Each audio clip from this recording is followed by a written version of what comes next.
अगर आपकी कुंडली में सैटर्न और केतु का कंजंक्शन है तो आपको बहुत सावधान होने की ज़रूरत है। सैटर्न केतु का कंजंक्शन होने के बाद आपको कुछ चीज़ों का ध्यान रखना है, जैसे कि अल्कोहल बिल्कुल नहीं पीना है, नॉनवेज बिल्कुल नहीं खाना है। नॉनवेज, अल्कोहल ये सब एकदम नहीं खाना है। इसको अगर आप आयकाल ग्रहण करेंगे, कंजम्पशन करेंगे इन सब चीज़ों का, तो आपको बहुत दिक्कतों का सामना करना पड़ सकता है। आपका लीवर, आपका बॉडी नॉर्मल लोगों से जल्दी प्रॉब्लम में पड़ सकता है, उससे बीमारियां लग सकती है। इसीलिए आपको इन सब चीज़ों का सेवन नहीं करना है। इससे आपका स्वास्थ्य कुछ दिन में आप देखेंगे, जैसे ही आप ले रहे हैं उसके 1-2 दिन बाद आपका सेहत बिगड़ रहा है, कुछ ना कुछ प्रॉब्लम्स आ रही हैं और ये बढ़ते जाएंगे अगर आप इनसे पीते रहेंगे तो इन सब से दूर रहना है, वरना आपकी लाइफ नॉर्मल लोगों से जल्दी ख़राब होगी। जो इसे सालों तक पीते कुछ लोग, उन्हें नहीं होता, पर आपको बहुत खतरा है।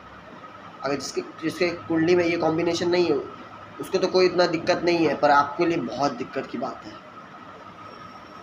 इसलिए एकदम नहीं पिए। और साथ ही साथ एक और चीज़, ये तो नहीं करना है, साथ में आपको ये भी ध्यान रखना है, सैटर्न केतु का जब कंजंक्शन होता है तो इंसान जो भी काम करता है उसका रिज़ल्ट उसको बहुत फास्ट मिलता है।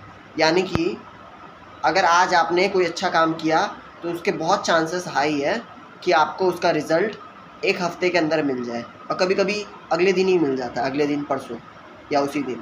तो कोई भी रिज़ल्ट, और यही सेम चीज़ बुरे चीज़ों पे भी लागू होता है। मान लीजिए आपने किसी को मारा, आप मारा, चाहे इंटेंशन कोई भी हो, आपने उसे मारा, अब आपको एकदम रेडी रहना है कि सेम उससे 10 गुना ज़्यादा पेन सहने के लिए, सेम दर्द सहने के लिए, वहाँ चोट लगाने के लिए, आपका शरीर में चोट लगने के लिए आपका बॉडी इंतज़ार कर रहा है कि सेम अमाउंट ऑफ पेन आपको 1 हफ्ता के अंदर आपको देने के लिए रेडी रहेगा।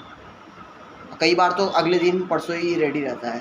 तो इसलिए आपको बहुत सावधान रहना है। अगर आप किसी को मार रहे हैं, पीट रहे हैं, किसी कमज़ोर को, एकदम सोच समझ के करिएगा, बिना गलती के। अगर आप ये सब कर रहे हैं तो बहुत सोच समझ के। अगर आपसे गलती से भी हो जाता है तो भी आपको रेडी रहना है, आप कुछ नहीं कर सकते। आपको हर एक कर्म तुरंत आपको रिजल्ट देने के लिए बैठा है, इसलिए बहुत सोच समझ के करिएगा कोई भी काम। सैटर्न केतु, डिसिप्लिन रहना है, अपने काम करना है और उस काम के बारे में ज़्यादा सोचना नहीं है, अच्छे काम करना है, सात्विक रहना है, उतना आपके लिए बेटर रहेगा। जितना स्पिरिचुअल होंगे, जितने सात्विक होंगे, जितना अच्छा विचार रखेंगे, उतना आपके लिए बेटर है। और बस अपनी संगति अच्छी रखिए। जय हिंद।